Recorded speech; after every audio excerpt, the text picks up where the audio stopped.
गुरुर्ब्रह्मा गुरुर्विष्णु गुरुर्देवो महेश्वर गुरु साक्षात परब्रह्म तस्मै श्री गुरुवे नमः। सनातन धर्म में पूर्णिमा तिथि बहुत महत्वपूर्ण होती है। प्रत्येक पूर्णिमा का अपना महत्व होता है। इसी प्रकार से आषाढ़ मास की जो पूर्णिमा होती है वो बहुत महत्वपूर्ण होती है, क्योंकि इस पूर्णिमा को गुरु पूर्णिमा कहा जाता है। गुरु पूर्णिमा को व्यास पूर्णिमा भी कहते हैं, क्योंकि आषाढ़ मास की पूर्णिमा पर महर्षि वेद व्यास की जयंती मनाई जाती है और इसलिए गुरु पूर्णिमा के दिन सभी देवी देवताओं के साथ ही गुरु की पूजा भी की जाती है, ऋषि मुनियों की भी पूजा की जाती है। इसके अलावा महर्षि वेद व्यास की भी आराधना की जाती है, पूजा की जाती है। गुरु पूर्णिमा पर स्नान करने का, दान करने का बहुत अधिक महत्व माना जाता है। ऐसा कहते हैं कि आज के दिन मंत्रों का जप करने से भगवान श्री हरि विष्णु की असीम कृपा हमें प्राप्त होती है। इसके अलावा चातुर्मास की ये पहली पूर्णिमा है। जैसे कि बहुत से भक्त हैं जो कि देवशयनी एकादशी से ही चातुर्मास के व्रत करते हैं, और अगर आपने अब तक चातुर्मास के व्रत प्रारंभ नहीं किए हैं और चातुर्मास का व्रत करना चाहते हैं तो आषाढ़ मास की पूर्णिमा से चातुर्मास के व्रत नियम प्रारंभ कर सकते हैं। ठीक है, तो आज की वीडियो में मैं आपसे बात करने वाली हूँ कि गुरु पूर्णिमा कब है, आषाढ़ मास की पूर्णिमा तिथि कब प्रारंभ होगी, कब समाप्त होगी। अगर आप पूर्णिमा का व्रत धारण करते हैं तो आपको व्रत कब धारण करना है, गुरु की पूजा किस प्रकार से करनी है आपको, और गुरु पूर्णिमा पर क्या विशेष करें जिससे कि गुरु का आशीर्वाद हमें प्राप्त हो। इसके अलावा भगवान श्री हरि विष्णु और माता लक्ष्मी की असीम कृपा हमें प्राप्त हो, इसके लिए आज विशेष क्या करना चाहिए, संपूर्ण जानकारी आपको आज की वीडियो में शेयर करूंगी।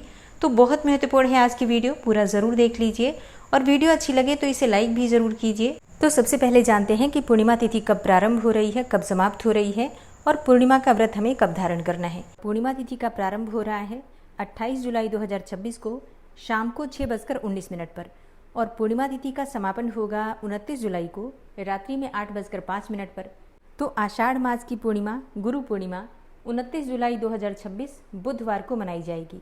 तो जो भक्त पूर्णिमा का व्रत धारण करते हैं 29 जुलाई 2026 बुधवार को पूर्णिमा का व्रत करेंगे। स्नान दान की पूर्णिमा भी इसी दिन है, तो एक ही दिन की पूर्णिमा है। आप व्रत करते हैं, स्नान दान करते हैं, सभी नियम जो पूर्णिमा के हैं, सत्यनारायण भगवान की कथा करना चाहते हैं तो 29 जुलाई 2026 बुधवार को ही किया जाएगा। 29 जुलाई को पूर्णिमा के दिन सूर्योदय काल का समय है सुबह 5:41 पर और सूर्यास्त होगा शाम को 7 बजे। राहु काल दोपहर 12:27 से दोपहर 2:09 तक। राहु काल में कोई भी शुभ कार्य नहीं प्रारंभ करना चाहिए। बात करें स्नान दान के शुभ मुहूर्त के विषय में तो देखिए, पूर्णिमा का स्नान करते हैं ब्रह्म मुहूर्त में, तो सुबह 4:17 से सुबह 4:59 तक ये समय ब्रह्म मुहूर्त का है। इस समय में आप स्नान कर सकते हैं, दान कर सकते हैं और भगवान श्री हरि विष्णु की पूजा आराधना कर सकते हैं। विजय मुहूर्त दोपहर 2:43 से दोपहर 3:37 तक। संध्या काल का जो पूजा का मुहूर्त है शाम को 7 बजे से रात्रि 8:17 तक। और पूर्णिमा के व्रत में चंद्रमा को अर्घ्य देकर ही व्रत खोलते हैं, तो चंद्रमा के उदित होने का, चंद्रमा की पूजा करने का शुभ मुहूर्त है शाम को 7:20 पर। बात करें गुरु पूर्णिमा के दिन आपको सत्यनारायण भगवान की कथा कब करनी चाहिए, तो देखिए गुरु पूर्णिमा है, व्रत की कथा आप सुबह भी कर सकते हैं, चाहे तो शाम को भी कर सकते हैं। ठीक है, पूर्णिमा का दिन वैसे भी बहुत श्रेष्ठ माना जाता है।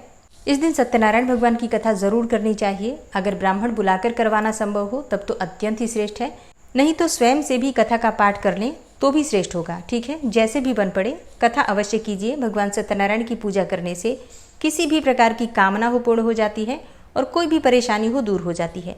अच्छा, आषाढ़ मास की पूर्णिमा के दिन कोकिला व्रत किया जाता है। ये व्रत देवी सती और भगवान शिव को समर्पित होता है। इस व्रत की मान्यता के अनुसार भगवान शिव और माता पार्वती की पूजा आराधना की जाती है। स्त्रियां इस दिन प्रातःकाल स्नान करके मिट्टी से कोयल की मूर्ति बनाती हैं और उसकी पूजा अर्चना करती हैं। इस व्रत का पालन करने वाली स्त्रियां अखंड सौभाग्यवती होती हैं और उन्हें अपने पति से पूर्व ही परलोक गमन हो जाता है, यानी कि इस व्रत को करने से अखंड सौभाग्य की प्राप्ति होती है। कोकिला व्रत धारण करने से मन चाहे जीवन साथी की कामना भी पूर्ण होती है। इसके अलावा पत्नी से प्रेम करने वाले पति की प्राप्ति होती है। ऐसा भी कहा जाता है कि इस व्रत को धारण करने से जो पति प्राप्त होता है वो हमेशा आपका ध्यान रखता है और आपके अलावा किसी और के बारे में विचार भी नहीं करता। तो कोकिला व्रत बहुत महत्वपूर्ण है। बहुत से स्थानों पर ये व्रत किया जाता है, मतलब हर जगह नहीं, कुछ विशेष क्षेत्र हैं जहाँ पर ये व्रत धारण किया जाता है। लेकिन हाँ, आषाढ़ पूर्णिमा को विशेष रूप से गुरु पूर्णिमा के नाम से जाना जाता है। इस दिन अपने गुरु की पूजा अर्चना करने से सभी प्रकार की कामनाएं पूर्ण हो जाती है। कहते हैं कि भगवान से भी आगे गुरु की पूजा होती है, मतलब भगवान से भी बड़ा पद गुरु का होता है।